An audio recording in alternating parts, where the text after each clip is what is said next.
Bienvenue dans les histoires bibliques où nous approfondissons dans les récits oubliés et cachés sagesse qui illuminent l'ombre.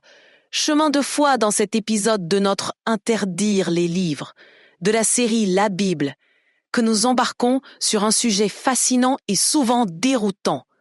Voyage dans le monde apocryphe du Évangile de l'enfance de Thomas. Ce texte ancien, bien qu'exclu des offres bibliques officielles de Canaan, un alléchant et parfois aperçu controversé du cachet anné de Jésus l'enfance. Une période entourée de mystères et largement absent du canonique évangile, tandis que Matthieu et Luc fournissent récits brefs et respectueux de Jésus, la naissance de l'enfance et sa visite au temple à l'âge 12. L'évangile de l'enfance de Thomas développe ce remplissage narratif, les lacunes, avec une série de remarquables et des histoires parfois troublantes qui représentent un jeune Jésus possédant pouvoirs extraordinaires, exécutant miracles étonnants et affichant un précoce, si parfois, compréhension imprévisible du spirituel vérité,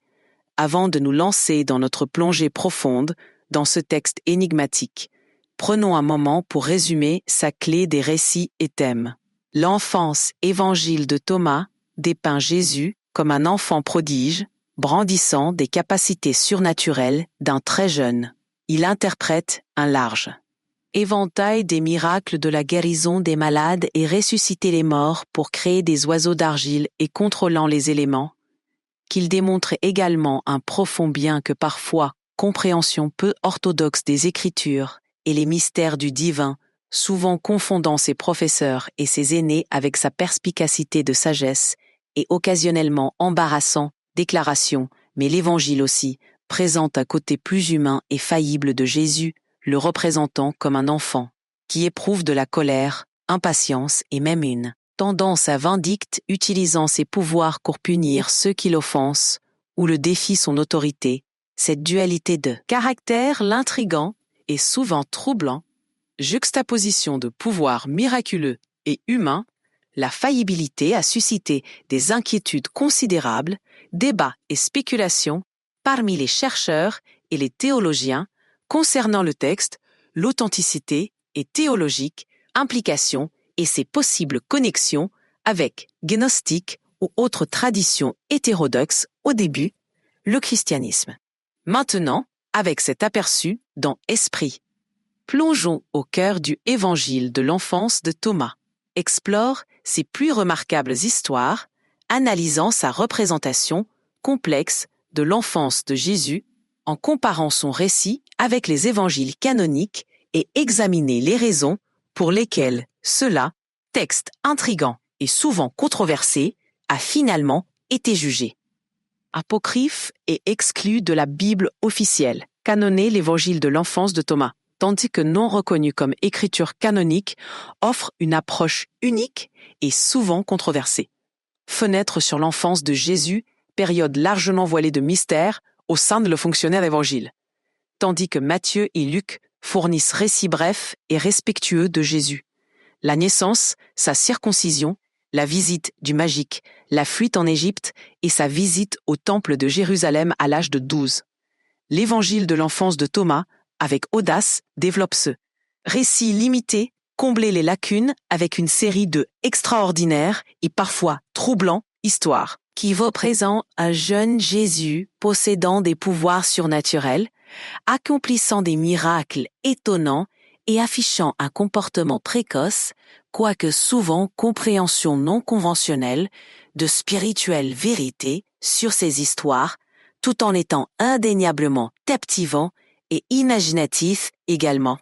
soulève un certain nombre de questions cruciales sur l'histoire du texte, la fiabilité, ses théologiques motivations et sa relation avec le récit plus familier et accepté de les évangiles canoniques quand ce garçon Jésus avait 5 ans et il jouait la fort d'une course-ruisseau.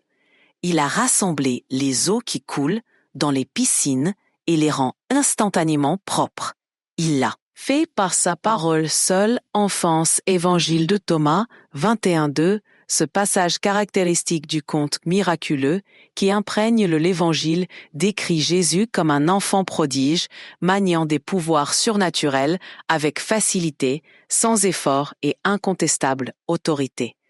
Cette image d'un enfant Jésus accomplir des miracles résonne avec le Jésus adulte des évangiles canoniques qui guérit les malades, calme la tempête et soulève le mort. Mais l'ampleur et la fréquence des miracles attribués à l'enfant Jésus dans l'enfance évangile de Thomas dépassent de loin tout ce qui est décrit dans le récit canonique de son ministère pour adultes. Est-ce une véritable représentation de Jésus historique, révélant une dimension de son enfance, ou est-ce un embellissement ultérieur d'un produit de l'imagination chrétienne primitive cherchant à amplifier rétroactivement la pensée de Jésus divinité, projetant le pouvoir miraculeux de son ministère d'adulte sur son enfance?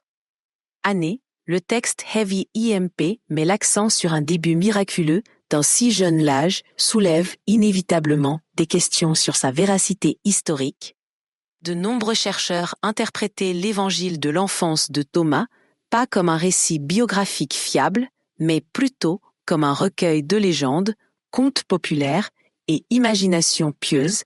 qui est apparu au sein des premières communautés chrétiennes désireux de combler les lacunes laissées par les évangiles canoniques, cherchant à satisfaire leur curiosité pour les années cachées de la vie de Jésus et de solidifier davantage leur respect croissant pour son divin la nature. Cependant, même si ces histoires sont pas historiquement exactes au sens littéral, sens qu'ils fournissent toujours de précieux un aperçu des croyances, des valeurs et aspirations spirituelles des premiers, les communautés chrétiennes qui chérissaient et transmis, ils révèlent un profond fascination pour l'enfance de Jésus et désir de comprendre les origines et développement de ses pouvoirs uniques et nature divine et une profonde. Des choses extraordinaires, les pouvoirs et la sagesse divine affichent également une gamme d'émotions humaines, y compris la colère, impatience, irritabilité et même un sentiment inquiétant tendance à la vindicte en utilisant ses capacités surnaturelles à punir ceux qui l'offensent, contestent son autorité ou tout simplement ne pas reconnaître son statut unique. Cette dualité de personnages aussi intrigants et parfois juxtaposition troublante du pouvoir divin et humain, la faillibilité a généré des conséquences considérables, discussions et débats entre chercheurs et des théologiens qui posent des questions sur les implications théologiques du texte et ses connexions possibles avec gnostiques ou d'autres. Des choses extraordinaires. Les pouvoirs et la sagesse divine affichent également une gamme d'émotions humaines, y compris la colère, impatience, irritabilité et même un sentiment inquiétant, tendance à la vindicte en utilisant ses capacités surnaturelles à punir ceux qui l'offensent, contestent son autorité ou tout simplement ne pas reconnaître son statut unique. Cette dualité de personnages aussi intrigant et parfois juxtaposition troublante du pouvoir divin et humain, la faillibilité a généré des conséquences considérables, discussions et débats entre chercheurs et des théologiens qui posent des questions sur les implications théologiques du texte et ses connexions possibles avec gnostiques ou d'autres. Tradition hétérodoxe au début christianisme. Un autre garçon a couru et s'est cogné son épaule. Jésus était indigné et lui est dit que tu ne terminerais pas ton voyage immédiatement. Il est tombé et mort en enfance. Évangile de Thomas, pour cela, ce passage est l'un des plus controversés et fréquemment cités exemples de l'enfance de Jésus. La vindicte le représente utilisant son pouvoir d'infliger une peine mortelle à un enfant qui s'est simplement cogné accidentellement en lui. Cette représentation de Jésus comme un enfant vengeur et impitoyable se lève contraste frappant avec l'image du compatissant, miséricordieux et indulgent. Sauveur présenté dans le canonique évangile. Ce contraste saisissant soulève un nombre de difficultés et d'inévitables questions. Ce passage reflète-t-il une tradition authentique, quoique troublante, sur l'enfance de Jésus, une tradition qui a ensuite été supprimée ou assainie par le auteur des évangiles canoniques, ou essaie une interpolation ultérieure, un produit d'un gnostique ou d'un docétique, vision du monde qui cherchait à minimiser ou nier la pleine humanité de Jésus en soulignant sa puissance divine et transcendance, tout en minimisant son limitation terrestre et émotionnelle, vulnérabilité, alors que certains chercheurs ont à suggérer que ce passage et d'autres comme si cela pouvait refléter une tendance gnostique à péraïti le spirituel sur le matériel, considérant le monde physique comme les autres intrinsèquement défectueux et corrompus,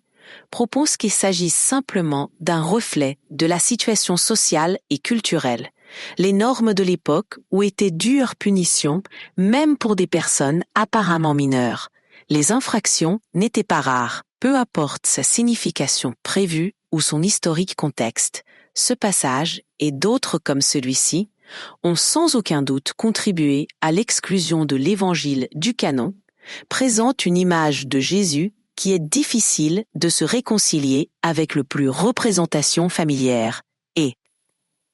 largement accepté de lui comme l'incarnation de l'amour, compassion et le pardon, est difficile et souvent portrait troublant de Jésus, l'enfance, dans l'enfance, évangile de Thomas, nous rappelle que même les textes apocryphes, textes jugés hérétiques ou peu orthodoxes par les générations futures, peuvent offrir de précieux, un aperçu de la diversité et parfois gamme contradictoire de croyances et interprétations qui existaient au sein du paysage dynamique et évolutif du début du christianisme. Il souligne l'importance de s'engager avec ces textes, le critique Ali, remettant en question leurs fondements, hypothèses explorant leurs possibles motivations et agenda théologique et reconnaître la complexité est souvent historique, culturelle et culturelle entrelacée, facteurs théologiques qui ont façonné leur transmission de la composition et réception. Malgré son caractère plus controversé, passage de l'Évangile de l'enfance de Thomas comprend également des récits qui montrent présenter une autre facette de Jésus. Personnage, un qui s'aligne plus étroitement avec l'image traditionnelle du été compatissant et spirituellement. Professeur perspicace trouvé dans le Évangile canonique. Ces passages mettent en valeur la sagesse de Jésus, sa compassion et sa conscience croissante de son caractère unique, mission divine et son rôle destiné en tant que le Messie, Jésus. Jésus leur dit « Pourquoi tu es étonné ? Je ne suis vraiment pas étonné, parce que parmi vous, je suis venu et j'ai fait ce chapitre de l'Évangile de Thomas de l'enfance, 7. Cette déclaration intrigante révèle un lueur de la conscience de Jésus, sa reconnaissance que ses actions sont les mots et son être même ne sont pas ceux d'un enfant ordinaire, mais ceux de quelqu'un doté de connaissances divines où est l'autorité. Cela suggère que malgré l'occasionnel impulsif ou apparemment utilisation vindicative de ses pouvoirs, comme décrit dans d'autres passages, Jésus possédait une compréhension innée de sa particularité, appelant son destin unique. Comme le Fils de Dieu et son rôle dans le pliage de l'ONU. Le plan divin de Dieu sous-jacent, conscience de sa mission divine, même au milieu de son enfance expérience, fournit un subtil mais lien significatif entre le parfois histoire bizarre et souvent controversée de l'évangile de l'enfance de Thomas et du plus familier et récit théologiquement acceptable de les évangiles canoniques. Cela suggère que malgré leurs différences de style, le contenu et le ton général de ces textes peuvent partager un fil conducteur partagé, reconnaissance de l'identité unique de Jésus et sa destinée ultime en tant que Messie, le sauveur du monde, aussi subtile mais important connexion entre l'APHFAL et les récits canoniques, nous encourage à explorer tout le spectre des premiers. La littérature chrétienne reconnaît riche diversité de perspectives et interprétations qui ont contribué à développement dynamique et en constante évolution de chrétiens pensait que ça nous invitait à bouger au-delà des catégories simplistes de orthodoxie et hérésie, et apprécier l'interaction complexe des croyances, les traditions et le contexte social qui façonnent la compréhension paléo-chrétienne de Jésus et son message. En explorant des textes souvent négligés, nous avons acquis une appréciation plus profonde. Des multiples facettes, nature du début, le christianisme et les diverses manières de que ses adeptes cherchaient à donner un sens de la figure extraordinaire de Jésus de Nazareth. Le débat scientifique en cours entourant l'authenticité des origines et significations théologiques de l'enfance. L'évangile de Thomas reflète l'inhérent défi et ambiguïté inhérents à étudiant des textes apocryphes. Certains érudits, en se concentrant sur la thématique des évangiles et similitudes linguistiques avec d'autres premiers. Les écrits chrétiens soutiennent que cela pourrait préserver des fragments d'authenticité, quoique tradition fortement embellie sur l'enfance de Jésus, offrant un aperçu de les croyances et les pratiques de certaines communautés chrétiennes primitives autres. Les chercheurs mettent souvent l'accent sur le texte des récits fantaisistes et son apparente contradiction avec le canonique, les évangiles, le rejettent comme un recueil de contes populaires, légendes pieuses et carrément des fabrications créées pour satisfaire les curiosités insatiables des premiers croyants qui aspiraient à plus d'informations sur les années cachées de la vie de Jésus, période largement inexplorée dont les écritures officielles sont en cours. Le débat scientifique souligne les difficultés inhérentes à la séparation fait historique du légendaire embellissement lorsqu'il s'agit d'anciens, les textes, surtout ceux qui tombent à l'extérieur, les limites du territoire officiellement sanctionné, canon, l'absence de corroboration, preuves provenant d'autres sources indépendantes rend pratiquement impossible d'éterminer définitivement le contexte historique, la véracité des histoires présentées dans le évangile de l'enfance de Thomas. Cependant, même si on s'en approche des récits avec un œil critique et reconnaître la probabilité d'un légendaire accrétion et théologie embellissement, qu'ils offrent encore des informations inestimables sur le religieux. Imagination, aspiration spirituelle et valeurs culturelles des premiers chrétiens, communautés qui ont adopté et transmis ces histoires, ils révèlent un désir profond et persistant de comprendre toute l'étendue de la vie de Jésus. Depuis son petite enfance, expérience à son ministère public et le sacrifice ultime sur la croix, et une profonde croyance en sa nature divine, ses pouvoirs miraculeux et son unique rôle dans le plan de Dieu pour le salut de l'humanité. Cette perspective a encouragé et nous d'aborder les textes apocryphes non uniquement à titre de documents historiques, jugés selon les normes de la modernité, historiographie, mais aussi culturels, artefacts, comme fenêtres sur les cœurs et l'esprit des premiers chrétiens, reflétant leur compréhension évolutive de Jésus, leur lutte pour donner un sens à son enseignement et leur profond désir de la connexion avec le divin. L'exclusion de l'évangile de l'enfance de Thomas du canon biblique soulève des questions fondamentales, des questions sur les critères employés par l'Église primitive dans le complexe et processus de détermination souvent controversé. Quel texte bénéficierait du statut privilégié d'autorité écriture et qui serait relégué à la catégorie des apocryphes, leurs récits marginalisés, leurs enseignements jugés suspects ou hérétiques? Était l'exclusion de ce évangile de la petite enfance un évangile délibéré et décision calculée de la part des pays émergents? Les autorités ecclésiastiques, motivées par les inquiétudes sur son exactitude historique et l'implication théologique ou ces risques d'être mal interprétés ou utilisés à mauvais escient par ceux qui cherchent à promouvoir les croyances non orthodoxes ou hétérodoxes, l'ont fait l'Évangile, représentation parfois peu flatteuse de Jésus enfant, avec ses occasionnelles des démonstrations de colère,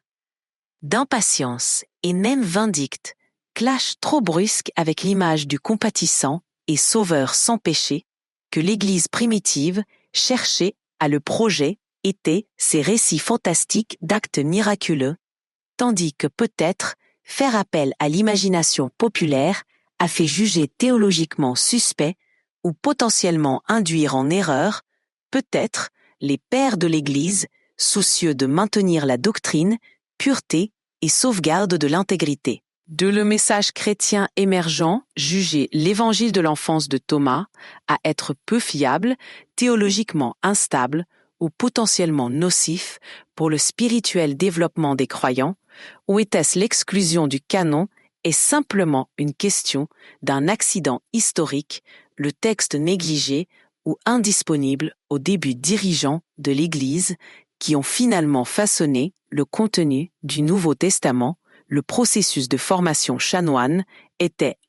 une question longue, complexe et souvent controversée, s'étalant sur plusieurs siècles et influencée par une interaction complexe de les débats théologiques ont évolué en doctrine, interprétation politique changeante, alliances, préjugés personnels et les défis pratiques de la préservation, traduire et diffuser des textes anciens, des textes dans un monde sans impression presse ou alphabétisation généralisée, exclusion de l'enfance, Évangile de Thomas, ainsi que de nombreux autres les textes apocryphes, constituent un argument convaincant, rappellent que le canon n'est pas un statique ou une entité divinement ordonnée, mais un produit de choix humains historiques, les contingences et la lutte en cours, définir les frontières du religieux orthodoxie, la riche diversité des débuts, la littérature chrétienne, tant canonique que apocryphe, nous met au défi de pensée critique sur la nature des Écritures, le processus historique de canonisation et la multiplicité des voies et les perspectives qui ont contribué aux dynamiques et en constante évolution développement de la pensée chrétienne enfance évangile de Thomas. Bien que souvent vue avec scepticisme par les bibliques, les érudits et les théologiens offrent une lentille captivante à travers laquelle explorer le monde des premiers chrétiens, l'imagination et l'humain, durable fascinant, avec le mystère entourant le cachet anné de Jésus l'enfance, tandis que son exactitude historique peut être soumise à un contrôle légitime et ses implications théologiques demeurent ouvertes à interprétation. C'est des histoires fantastiques, pourtant improbables, voire troublants. Ils peuvent sembler au lecteur moderne,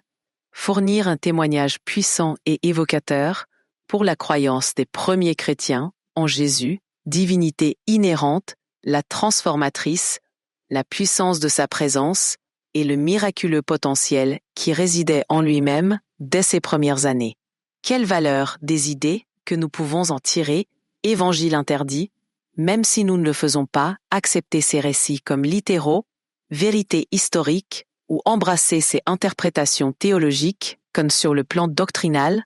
comment ces histoires peuvent-elles, qu'ils soient fondées sur des faits ou enracinées dans la légende, approfondir notre compréhension du désir humain universel de connexion avec le divin, le persistant fascination pour les miracles et les surnaturels et les défis inhérents d'interpréter et d'appliquer la religion enseignement au sein de diverses cultures et contextes historiques, l'enfance évangile de Thomas, bien qu'exclu du le récit biblique officiel, reste un précieux et perpétuelle ressource stimulante pour tous cherchant à explorer tout le spectre de la pensée chrétienne primitive, la croyance est pratiquée et approfondir appréciation pour la diversité et souvent manière contradictoire dont les premiers, les disciples de Jésus, cherchaient à comprendre et exprimer leur foi, cela nous invite à regarder au-delà des récits familiers de les Évangile canonique et découvrir la riche tapisserie d'histoires, légendes et les interprétations théologiques qui ont façonné l'imagination chrétienne primitive et contribué au développement de la pensée et la pratique chrétienne au cours du siècle dans notre prochain épisode de Banned Books of the Bible. Nous continuerons notre exploration de le texte apocryphe avec un voyage dans le royaume visionnaire de l'Apocalypse de Peter, un texte qui dévoile un sentiment glaçant et vision détaillée de l'au-delà, offrant une image vivante et souvent terrifiante, aperçue des récompenses célestes en attendant les justes et les infernaux tourments réservés aux méchants, quoi, les secrets. Que recèle ce texte ancien sur la nature du ciel et de l'enfer, processus de jugement, les critères de salut. La destinée ultime de l'âme humaine et l'éternel cosmique lutte entre les forces du bien et le mal nous rejoindra la prochaine fois alors que nous continuerons notre exploration intrépide du texte interdit et récit caché qui se trouve juste au-delà du soin frontière gardé de la croyance orthodoxe, ces royaumes sombres où les anciens mystères rencontrent le moderne révélation. N'oublie pas d'aimer le commentaire et abonnez-vous aux histoires de People pour en savoir plus, exploration approfondie des mystères. Dès la foi, l'histoire et les écritures deviennent un membre de la chaîne pour du contenu exclusif, accès anticipé aux vidéos, et à un accès plus approfondi. Connexion avec notre communauté de camarades. Les chercheurs de vérité achètent les livres mentionnés dans l'épisode d'aujourd'hui pour en savoir plus. Recherche et personnel, exploration en utilisant les liens fournis dans la description. Votre soutien nous aide, continuez à créer du contenu de haute qualité qui remet en question les idées reçues et dévoile les vérités cachées de notre partage passé. Nous attendons avec impatience votre retour pour notre prochain épisode où les mystères anciens rencontrer la révélation moderne. Révélation moderne. Révélation moderne.